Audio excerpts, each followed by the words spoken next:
Hello everyone. So here we have a very interesting mensuration question. The figure below has been obtained by folding a rectangle. The total area of the figure as visible is 144 square meters. Had the rectangle not been folded, the current overlapping part would have been a square. What would have been the total area of the original unfolded rectangle? Okay. If this part here were not folded, this would have been a rectangle. Okay. This is full rectangle. This part here would be same as this part over here. Now once you have folded, what is effectively happening is you are missing out on this part of the area.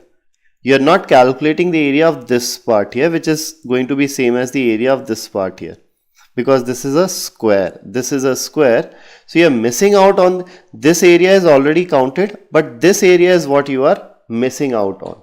So we need to basically calculate the area of this part and add it to 144 to get the area of the original figure, the full rectangle, right?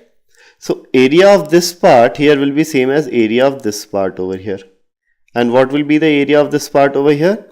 This length is 6 and this width is also 6. Since this is a square, length and width will be same. So area of this triangle will be half of base into height, which is 18. So effectively what's happening is we are missing out on this 18 centimeter square of area or square meters of area. So simply add 144 and 18 and you will get the area of the original rectangle. So area of original rectangle will be 144 plus 18, which is 162 square meters. Hence the answer is option 3 here. Fine. So that's it for this question. Thank you.